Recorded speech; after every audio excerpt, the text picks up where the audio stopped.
Welcome. আজকে SLST এডুকেশনের আরও একটি মক টেস্ট 2020 মক টেস্ট, অর্থাৎ 20টা প্রশ্ন থাকবে। প্রথমে কিন্তু প্রশ্নগুলো বলবো, অপশনগুলো বলবো, আমি উত্তর বলবো না। উত্তর শেষে অবশ্যই আবার বলে দেব, যাতে তোমরা একবার নিজেকে আরও একবার যাচাই করে নিতে। সমস্ত অধ্যায় থেকে মিক্স কোশ্চেন আছে এবং আমার বিশ্বাস 60খানা যে এমসিকিউ থাকবে, অন্তত এই 20টার থেকে অন্তত একটাও থাকবে না তেমন হবে না। অবশ্যই এখান থেকে আমরা একটা দুটো কিন্তু কমন পাবো, আশা করছি। যতটুকু আমার অভিজ্ঞতা সেখান থেকে বলছি। তাহলে কথা না বাড়িয়ে আমরা স্ক্রিনে প্রশ্নগুলো আনছি এবং বলছি, তোমরা দেখবে কটা পারছো সেটা কিন্তু আমাকে কমেন্ট করে জানাবে। ওকে, ফার্স্ট কোশ্চেন দেখো, কুডারের কোন অভিক্ষার সঙ্গে স্ট্রং এর ভিআইবির সাদৃশ্য রয়েছে? কুডারের কোন অভিক্ষা? কুডারের আমরা জানি তার যে 3টি অভিক্ষা আছে, আর স্ট্রং এর ভিআইবি তার মানে ভোকেশনাল ইন্টারেস্ট ব্ল্যাঙ্ক যেটা আছে, তাই তো? সেই ভিআইবির সাদৃশ্য রয়েছে কুডারের কোন অভিক্ষার সঙ্গে? দেখো, অপশন এ কুডারের প্রেফারেন্স ব্ল্যাঙ্ক অর্থাৎ পেশাগত অকুপেশন, যেটা পেশাগত ব্র্যাকেটে বলে দিয়েছি কিন্তু থার্ড অভিক্ষা যেটা। বি কুডারের প্রেফারেন্স ব্ল্যাঙ্ক ব্যক্তিগত, ব্র্যাকেটে বলে দিয়েছি দ্বিতীয় অভিক্ষা। কুডারের প্রেফারেন্স ব্ল্যাঙ্ক বৃত্তিমূলক, যেটা প্রথম অভিক্ষা। অপশন ডি উপরের কোনটি নয়। কোনটা হবে তোমরা বুঝবে। দেখো, পেশাগত বৃত্তিগত প্রথম দ্বিতীয় হচ্ছে, একটা আছে ভোকেশনাল, একটা আছে অকুপেশনাল।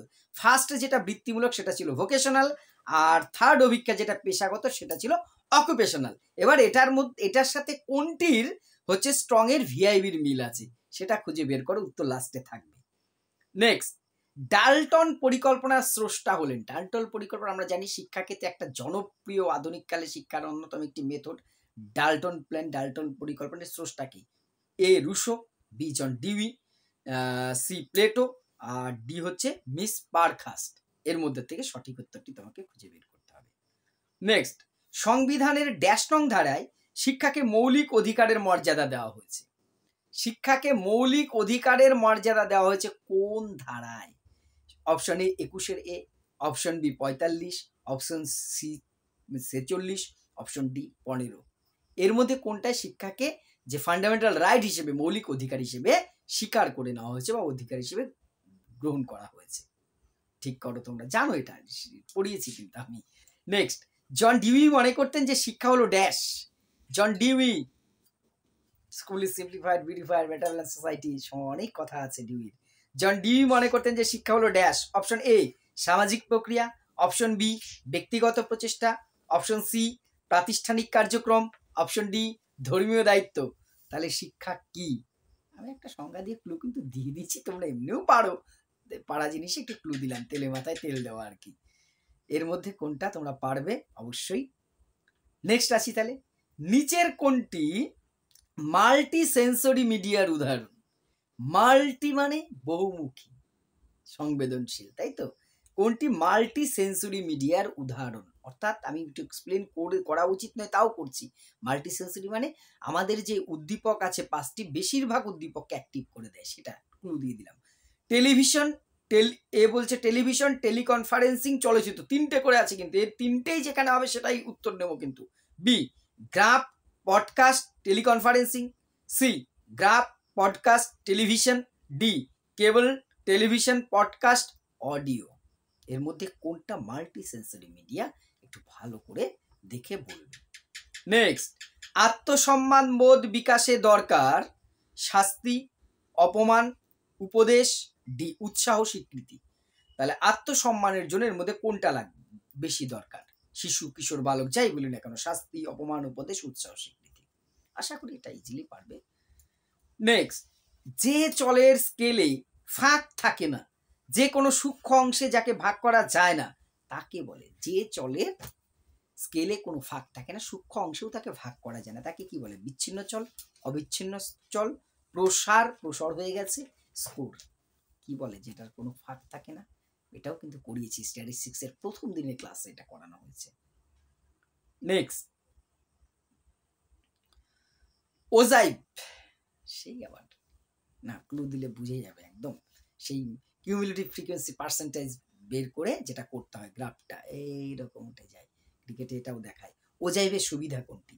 এ, ওজাইভের মাধ্যমে শতাংশ বিন্দু নির্ণয় করা যায়। বি, ওজাইভের মাধ্যমে বা এর মাধ্যমে শতাংশ র্যাঙ্ক নির্ণয় করা যায়। সি, এর মাধ্যমে স্কোরের তাৎপর্য নির্ণয় করা যায়। ডি, উপরের সবগুলি। কি হবে ওজাইভ? ভাবো অপশনগুলো আর একবার দেখো।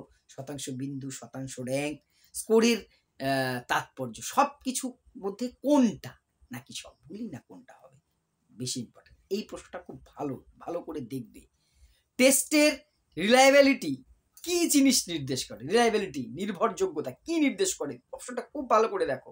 এ, টেস্ট রেজাল্ট কতটা ধারাবাহিক। বি, মান ভারসাম্য। সি, ব্যক্তিগত মূল্যায়ন। ডি, খরচে কম সাশ্রয়। রিলায়েবিলিটি কি নির্দেশ করে? একটু ভালো করে, রিলায়েবিলিটি মানে কি সেটা আগেও, রিলায়েবিলিটি মানে কি বলেছিলাম, যে এখন প্রয়োগ করছি, পরক্ষণে প্রয়োগ করলে একই রেজাল্ট দেবে, সেইটা। এইবার এর মধ্যে কোনটা, আর দিলে তোমরা এমনি উত্তর বলা হয়ে যাবে। নেক্সট, পশ্চিমবঙ্গের মুক্ত বিশ্ববিদ্যালয়ের নাম কি? ওয়েস্ট বেঙ্গল ওপেন ইউনিভার্সিটি কোনটি? ইন্দিরা গান্ধী মুক্ত বিশ্ববিদ্যালয়, নেতাজি মুক্ত বিশ্ববিদ্যালয়, রবীন্দ্র মুক্ত বিশ্ববিদ্যালয়, ওপরের কোনোটি নয়। এটা নিয়ে ডিসকাশনে আর যাবই না, জাস্ট এতক্ষণে উত্তর তোমাদের হয়ে গেছে। নেক্সট, সমগ্র পরিস্থিতি তার বিচ্ছিন্ন অংশের সমষ্টির থেকে অনেক বেশি অর্থবহ, এটি কোন তত্ত্বের মূল কথা? আবার পড়ো। সমগ্র পরিস্থিতি তার বিচ্ছিন্ন অংশের সমষ্টির থেকে অনেক বেশি অর্থবহ, এটি কোন তত্ত্বের মূল কথা? দেখেছো কোথায় ঢুকিয়ে নেওয়া হয়েছে থিওরির? অপশন আছে থর্নডাইকের তত্ত্ব, প্রাচীন অনুবর্তন তত্ত্ব, স্কিনারের তত্ত্ব, গেস্টাল্ট তত্ত্ব। আর আমি এখানে থাকবো না, আমি পালাই, কারণ তোমরা বুঝে গেছো। না বুঝলে বারবার লাইনটা পজ করে পড়ো, পারতেই হবে। এই প্রশ্ন কিন্তু ভুল হলে চলবে না। নেক্সট, মনোযোগের পরিসর পরিমাপক যন্ত্র করিয়েছি। Option A stylus, option B tachistoscope, option C দূরবীন, অপশন ডি মাইক্রোস্কোপ। মনোযোগের পরিসর মাপার যন্ত্র, মনোযোগ পড়ানোর সময় বলেছি। নেক্সট, স্বশাসিত মহাবিদ্যালয়, অটোনমাস কলেজ, স্বশাসিত মহাবিদ্যালয় স্বীকৃতির কথা কোন কমিশন বা শিক্ষানীতিতে বলা হয়েছে? অপশন এ জাতীয় শিক্ষানীতি 1986, কোঠারি কমিশন। অপশন সি জাতীয় শিক্ষানীতি 1968, অপশন ডি বিশ্ববিদ্যালয় শিক্ষা কমিশন। অটোনমাস কলেজের কথা কোথায় বলা হয়েছে আমি পড়িয়েছি, আমি আমার পড়ানোর উপর ডিপেন্ড করছে না, তোমরা পড়েছো। নেক্সট, সক্রিয় অনুবর্তনের সঙ্গে কি ধরনের আচরণ যুক্ত? সক্রিয় মানে অপারেন্ট অনুবর্তন, স্কিনারিও। ওকে, কোনটা? A L type, B M type, C S type, D R type. এর ডিটেলস ব্যাখ্যা সহ আমি বড় এবং আগে শর্টেও করিয়েছি, তোমাদের মানে অবশ্যই পারবে। নেক্সট, এমএমপিআই, সেই মিনেসোটা, ঠিক আছে। এমএমপিআই ব্যবহার করা যেতে পারে কোন ক্ষেত্রে? পড়ানো হয়েছে, তোমরাও জানো কোন ক্ষেত্রে। অপশন এ 8 বছরের ঊর্ধ্বের ব্যক্তির, অপশন বি 10 বছরের ঊর্ধ্বের ব্যক্তির, অপশন সি 16 বছর ঊর্ধ্বের ব্যক্তির, অপশন ডি 5 বছরের ঊর্ধ্বের। এমএমপিআই কত বছর বয়সে ব্যবহার করার কথা বলা হয়েছে? নেক্সট, পারদর্শিতা ও প্রবণতা, পারদর্শিতা অ্যাচিভমেন্ট এবং অ্যাপটিটিউড চেক, এই দুটোর মধ্যে পার্থক্য খুব ভালো করে স্টেটমেন্টটা দেখো, আমি স্ক্রিনে আনছি, থাকবে কয়েক সেকেন্ড প্রয়োজনে। অপশন এ পারদর্শিতা হলো নির্দিষ্ট সময়ব্যাপী অনুশীলনের পর কতখানি সফলতা অর্জিত হয়েছে তার পরিমাপ। অপরদিকে প্রবণতা হলো কোনো কাজে সফলতা অর্জনের পূর্বাভাস, কতটা অর্জিত হয়েছে তার পরিমাপ, আর পূর্বাভাস বলছে অ্যাপটিটিউড। এটা ঠিক কিনা দেখো। অপশন বি পারদর্শিতা পরিবর্তনশীল, কিন্তু প্রবণতার ক্ষেত্রে বংশগতির প্রভাব থাকার ফলে স্থায়িত্ব দেখা যায়। যে পারদর্শিতা অনেক সময় আজকে আমি এটাই পারদর্শী, পরবর্তীকালে অন্য একটাই পারদর্শী হতে পারি, কিন্তু প্রবণতার ক্ষেত্রে বংশগতির প্রভাব থাকার ফলে মোটামুটি এটা স্থায়ী হয়। কোনটা ঠিক? আরো আসছে অপশন সি, এ এবং বি উভয়ই সঠিক। এ আর বি যেটা পড়ছো দুটোই ঠিক, ডি বলছো ওপরের কোনোটি নয়। এবার দেখো স্ক্রিনে থাকছে কোশ্চেনটা একটুখানি, প্লাস প্রয়োজনে পজ করে স্টেটমেন্টটা পড়ো তুমি কয়েকবার, দেখো ক্লিয়ার হয়ে যাবে। উত্তর তো পরে নিয়ে আসবো।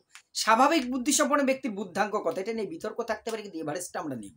অপশন এ 90 থেকে 80, এটা 80 থেকে 90 ধরে নাও, 90 থেকে 80 না, বি আছে 90 থেকে 110, সি আছে 140 থেকে 160, ডি আছে 80 থেকে 90, অর্থাৎ 90 থেকে 80 থেকে 90। সাধারণ এভারেজ আইকিউ কত সেটা। নেক্সট, মনোচিকিৎসার একটি পদ্ধতি হলো, এটা কিন্তু করিয়েছি, মনোচিকিৎসার পদ্ধতি, option A psycho analysis, option B play analysis, option C nature analysis, option D group analysis.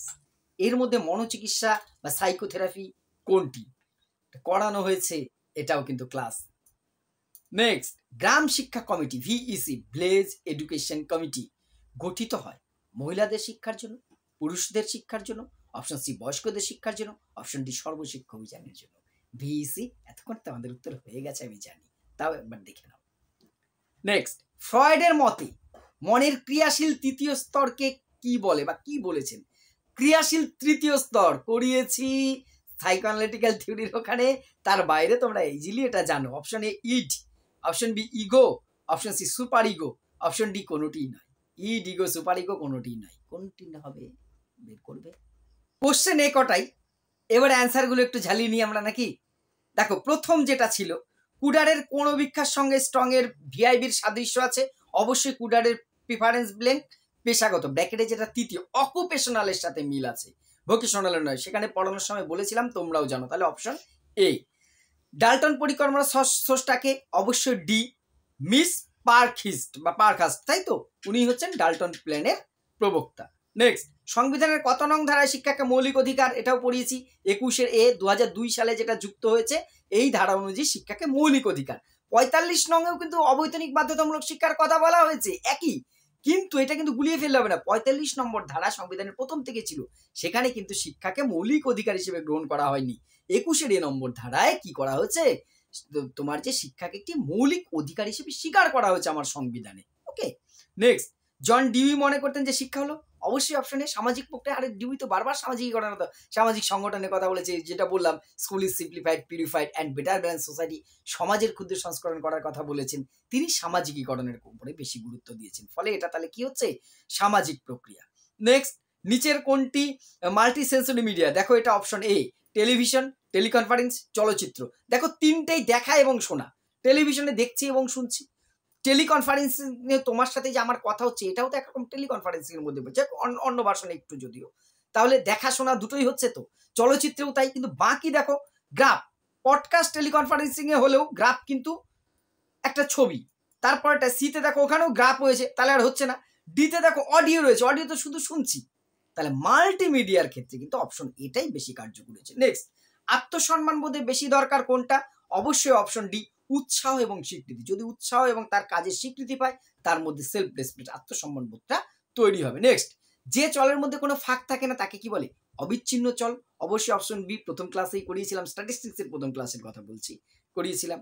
Next, ওজাইবের সুবিধা, এটা সবগুলো হবে, কারণ ওজাইবের মধ্যে শতাংশ বিন্দু বের করা যায়, শতাংশ র্যাঙ্ক বের করা যায়, আর কি স্কোরের তাৎপর্যটা সহজেই বোঝা যায়। তো কতটা গ্রাফ মানেই তো তাৎপর্য বোঝা যায়, তাহলে এটা সবগুলি হবে। নেক্সট, রিলায়েবিলিটি কি জিনিস নির্দেশ করে? অপশন এ টেস্ট রেজাল্ট কতটা ধারাবাহিক। কেন এটা হলো? কারণ রিলায়েবিলিটি মানে আজকে একবার অভিজ্ঞতা প্রয়োগ করলাম, যে রেজাল্ট আসলো, কালকে করলাম একই রেজাল্ট আসলো, পরশু তাই করলাম একই রেজাল্ট আসলো, তখন বলা হবে যে টেস্টটা রিলায়েবিলিটি আছে। তাহলে তার একটা ধারাবাহিকতা থাকছে না। তাহলে কতটা ধারাবাহিক সেটা, যদি সেটা আমার ওই ইসিজি রিপোর্টের মতন এরম এরম গ্রাফ আপ ডাউন করে, তাহলে সেটা রিলায়েবল নয় তো। তাহলে এটা হবে ধারাবাহিকতা। নেক্সট, পশ্চিমবঙ্গের মুক্ত বিশ্ববিদ্যালয়? অবশ্যই নেতাজি মুক্ত বিশ্ববিদ্যালয়। ভারতবর্ষের ক্ষেত্রে ইগনু, ইন্দিরা গান্ধী মুক্ত বিশ্ববিদ্যালয়। আর রবীন্দ্র মুক্ত বিশ্ববিদ্যালয় নেই, আছে রবীন্দ্র মুক্ত বিদ্যালয় আছে, ওটা এইচএস পর্যন্ত পড়ানো হয়, স্কুল লেভেল। ওকে, তাহলে নেতাজি মুক্ত বিশ্ববিদ্যালয়, এনএসইউ যেটা। সমগ্র পরিস্থিতি তার বিচ্ছিন্ন অংশের সমষ্টির থেকে অনেক বেশি অর্থবহ। সমগ্র পরিস্থিতি বিচ্ছিন্নর থেকে অর্থবহ। তাহলে সমগ্র পরিস্থিতির কথা কোন শিখনে বলেছে? গেস্টাল্ট তত্ত্বে। অপশন ডি সমগ্রতার কথা বলেছে। গেস্টাল্ট মানেই তো সমগ্র অংশ, প্যাটার্ন, তাই তো? মনোযোগের পরিসর, এটা বলা হয়েছিল অপশন বি স্ট্যাটিস্টোস্কোপ। স্বশাসিত কলেজ কোথায় বলা হয়েছে? জাতীয় শিক্ষানীতি 1986-তে। প্রাক প্রাথমিকের জন্য ইসিসি, প্রাথমিকের জন্য অপারেশন ব্ল্যাকবোর্ড, মাধ্যমিকের জন্য নবোদয় বিদ্যালয়, কলেজের জন্য অটোনমাস কলেজ, আর উচ্চশিক্ষার জন্য মুক্ত শিক্ষা বা মুক্ত বিশ্ববিদ্যালয় স্থাপন, মুক্ত শিক্ষার কথা। তাহলে এটা অপশনে জাতীয় শিক্ষানীতি 1986। সক্রিয় নিবর্তন কোন ধরনের? অবশ্যই অপশন ডি আর টাইপ। আর কেন আমি সহজভাবে বলেছিলাম রেসপন্ডেন্ট। সক্রিয় নিবর্তনের প্রাণীর প্রতিক্রিয়াকে বেশি গুরুত্ব দেওয়া হয়েছে, রেসপন্ডেন্ট আর, তাই আর টাইপ। রেসপন্ডকে বেশি গুরুত্ব দেওয়া হয়েছে, আর প্রাচীন অনুবর্তনে উদ্দীপককে বেশি গুরুত্ব দেওয়া হয়েছে। উদ্দীপক স্টিমুলাস, প্রথম অক্ষর এস, তাই ওটা এস টাইপ। আশা করি মনে থাকবে। নেক্সট, MMPI তে কি বলা হয়েছে? অপশন সি 16 বছরের ঊর্ধ্বে যে কোনো কারোর ক্ষেত্রে এটা প্রয়োগ করা যাবে। পারদর্শিতা আর প্রবণতার মধ্যে পার্থক্য সি, এ এবং বি দুটোই ঠিক। দেখো পারদর্শিতা নির্দিষ্ট অনুশীলনের পর কতখানি সফলতা অর্জন হয়েছে সেটা, আর আমার সম্ভাবনা বা প্রবণতা কি ভবিষ্যৎ সম্ভাবনা জানায়। পারদর্শিতার কিছুটা পরিবর্তন অনেক ক্ষেত্রে হতেই পারে, কিন্তু বংশগতির থাওয়ার প্রবণতা কিন্তু মানুষের সহজে চেঞ্জ হয়, বলে না রং যায় না ধুলে স্বভাব যায় না, মূলে একটা প্রবাদ আছে না, অনেকটা তো স্বভাবের মতনই প্রবণতাটা, ঠিক আছে। তাহলে স্বাভাবিক বুদ্ধাঙ্ক কত? অপশন বি 90 থেকে 110। এটা কিন্তু হেরফের হতে পারে, কিন্তু আমার অপশনে যা আছে সেই অনুযায়ী ওটাই হচ্ছে। মনোচিকিৎসার একটি পদ্ধতি অপশন এ সাইকো অ্যানালাইসিস, আমরা পড়িয়েছি। সাইকো অ্যানালাইসিস হচ্ছে মনোচিকিৎসার একটি অন্যতম পদ্ধতি। গ্রাম শিক্ষা committee VEC village education committee, এটা কোথায় বলা হয়েছে? এটা বলা হয়েছে সর্বশিক্ষা অভিযানে। তাহলে option D Sarva Shiksha Abhiyan. Freud মনের তিনটি ক্রিয়াশীলের কথা বলেছেন, ইড, ইগো, সুপার ইগো, অহং, ইদম, অহং, অধিসত্তা। তাহলে তিনটি বলেছে। তৃতীয় স্তর কোনটা? সুপার ইগোর কথা বলা হয়েছে। আমাদের মোটামুটি আশা করি ক্লিয়ার। তাহলে এই যে কটা উত্তর আমরা করলাম, এর মধ্যে কটা ঠিক হলো, কটা পারলে অবশ্যই কমেন্ট করে জানাবে। প্রশ্ন নিয়ে কোনো অভিযোগ থাকলে আমার উত্তর বলার ক্ষেত্রে তার উপরে কোনো ভুল হতেই পারে, সবসময় আমি আমার ভুলকে আমি ধরিয়ে দেওয়াকে স্বাগত জানিয়েছি, আজকেও রইল সেটা। অবশ্যই ভুল ত্রুটি থাকলে সেটাও তোমরা ধরিয়ে দেবে। তোমাদের মতামতের অপেক্ষায় থাকলাম। ধন্যবাদ।